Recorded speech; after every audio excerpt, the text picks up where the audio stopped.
In this video, I'll be discussing about the creation, configuration, and deployment of, of my authentication microservice. And this is developed using Python Fast API. Here's the architecture diagram. So we have three virtual machines: client, server, and data center.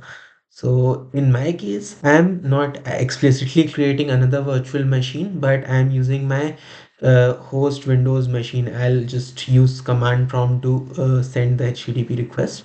So what actually it is doing here is sending an HTTP request. It can either be a request for registering a new user or logging in with the registered credentials.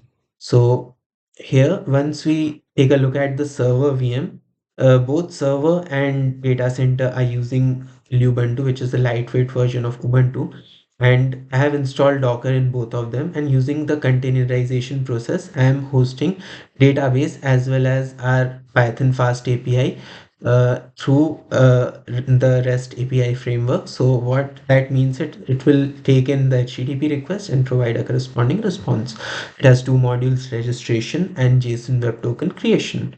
So once the request has been made from client side, the request carries the username, email, as well as the password. This will further forward the request to store it into the database. And when client makes an attempt to log in, we can fetch it from the database, and along with the corresponding JWT, we can provide the response.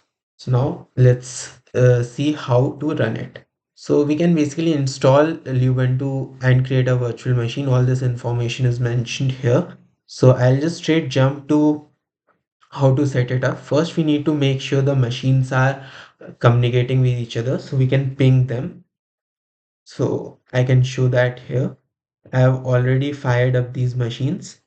Now this is our server.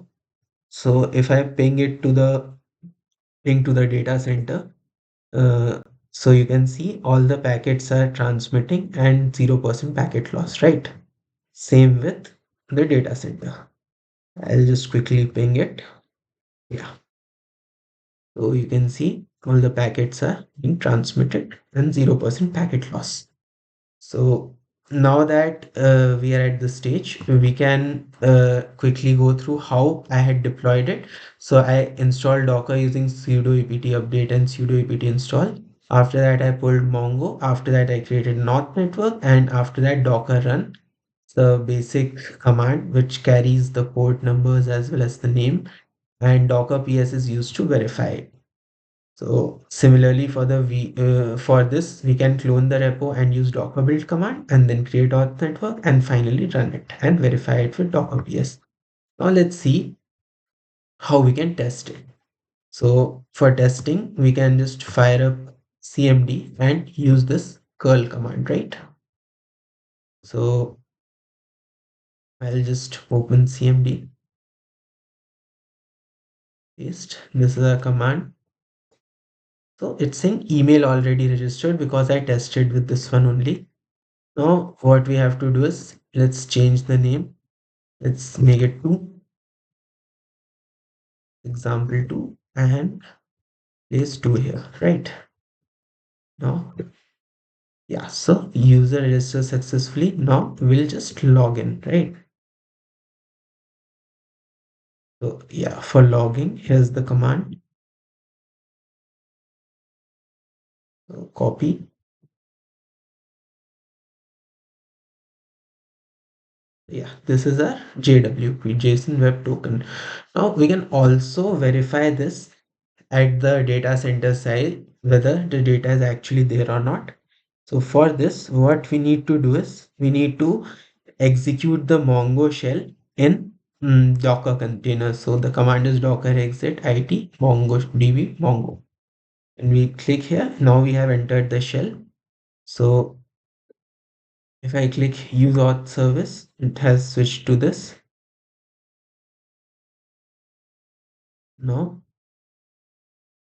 we need to use this command db.users.find.pretty. So db.users dot find dot pretty. So before that, actually we need to authenticate it. So we'll just use admin here, switch to admin. For authentication, we have to use db.auth, db.auth and admin, comma, admin pass, right? I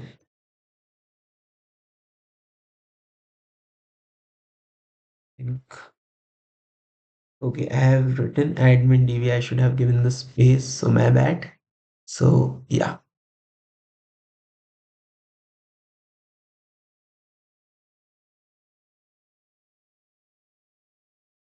so use admin, then db.auth,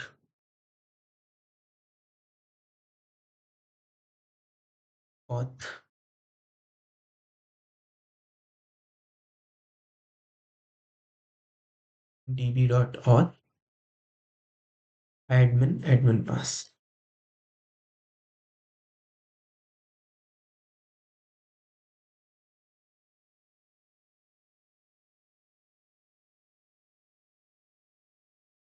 Yeah, so it's now given one. We are back on track.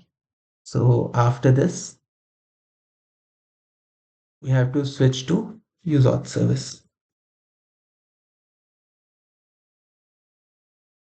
Let's use auth service, right?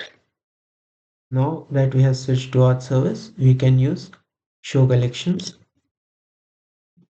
show collections users. Nice, nice, nice. And then, yeah, yeah. Now you can see that we have registered these three users, test user one, and test user two. So now you can understand it using this architecture diagram here, that what we did was we sent a curl HTTP request using CMD. Then the data went to this machine. Here it generated JWT and it forwarded it to the database and it stored it. Database provided a response, and after getting the response, our server provided us a response. So that's all. Let's make sure I have covered everything. So what we had to do was we had to explain the creation, configuration, and hosting process. So I have explained the hosting process, creation and configuration of the virtual machine. So that's all. Thank you.